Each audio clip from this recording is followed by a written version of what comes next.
Once upon a midnight dreary, while I pondered, weak and weary, over many a quaint and curious volume of forgotten lore, while I nodded, nearly napping, suddenly there came a tapping as of someone gently rapping.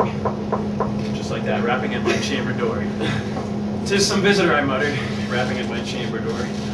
Only this and nothing more. Distinctly I remember it was in the bleak December, and each separate dying ember wrought its ghost upon the floor. Eagerly I wished tomorrow, vainly I had sought to borrow from my books surcease of sorrow. Sorrow for the lost Lenore, for the rare and radiant maiden whom the angels named Lenore, and was here forevermore.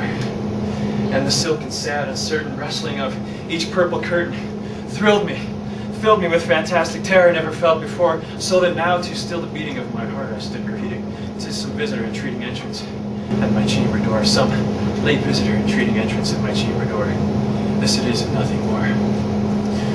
Presently my soul grew stronger, hesitating then no longer. "Sir," said I, "or madam, truly your forgiveness I implore, but the fact is I was napping, and so faintly you came rapping, and so gently you came tapping at my chamber door, got some wax on me, that I scarce was sure I heard you. Here I opened wide the door. Darkness there, nothing more. Deep into that darkness peering, long I stood there, wondering, fearing, doubting, dreaming dreams that no mortal ever dared to dream before. But the silence wasn't broken, and the stillness gave no token, and the only word there spoken was the whispered word, "Lenore." This I whispered, and an echo murmured back the word, "Lenore." Merely this and nothing more. Back into the chamber, turning all my soul within me burning. Soon again I heard a tapping, somewhat louder than before. "Surely," said I, "surely that is something at my window lattice. Let me see then what thereat is in this mystery explore. Let my heart be still a moment in this mystery explore. 'Tis the wind and nothing more." Open here I flung the shutter, when with many a flirt and flutter in there stepped a stately raven of the saintly days of yore. Not the least obeisance made he, not a minute stopped or stayed he, but with mien of lord or lady perched above my chamber door. Perched upon a bust of Pallas just above my chamber door, perched and sat, and nothing more. Then this ebony bird beguiling my sad fancy into smiling, by the grave and stern decorum of the countenance it wore. "Though thy crest be shorn and shaven, thou," I said, "art sure no craven. Ghastly, grim, and ancient raven, wandering from the nightly shore, tell me what thy lordly name is on the night's Plutonian shore." Quoth the raven, "Nevermore."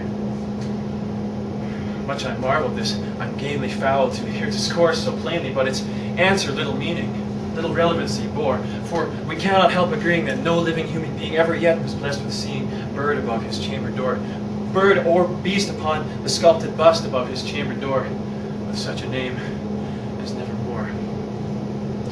But the raven, still beguiling, I already said that line, didn't I? But the raven, sitting lonely on that placid bust, spoke only that one word, as if his soul in that one word he did outpour.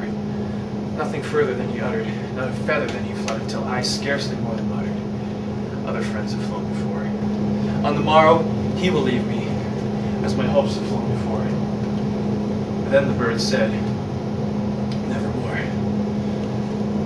Startled at the stillness broken by reply so aptly spoken, "Doubtless," said I, "what it utters is its only stock and store, caught from some unhappy master whom unmerciful disaster followed fast and followed faster till its songs one burden more, till the dizzies of his hope that melancholy burden bore, of never, nevermore."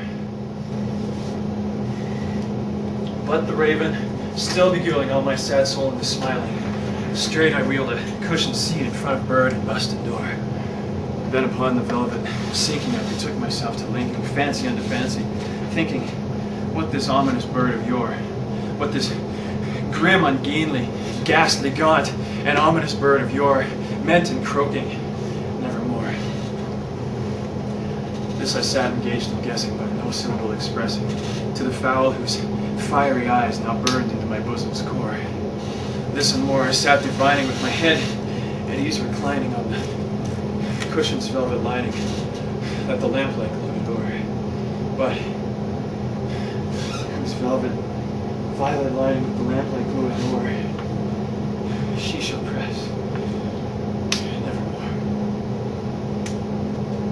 Then methought the air grew denser, perfumed from an unseen censer, swung by seraphim whose footfalls tinkled on the tufted floor. Wretch, I cried, thy God hath sent thee, by these angels he hath lent thee respite, respite and nepenthe from my memories of Lenore. Quaff, oh quaff this kind nepenthe, and forget this lost Lenore. Quoth the raven, nevermore.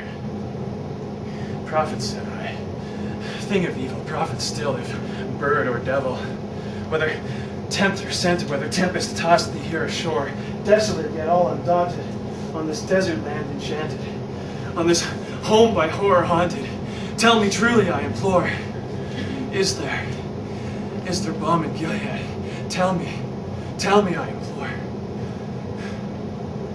Quoth the raven, nevermore.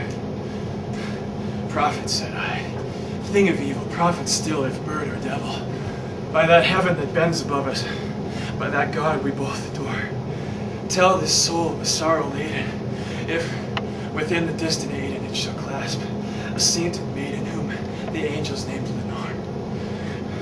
Clasp a rare and radiant maiden whom the angels named Lenore.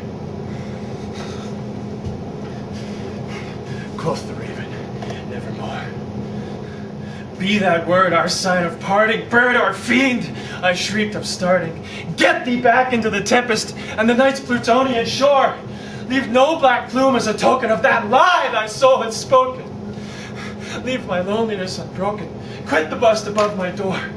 Take thy beak from out my heart, and take thy form from off my door.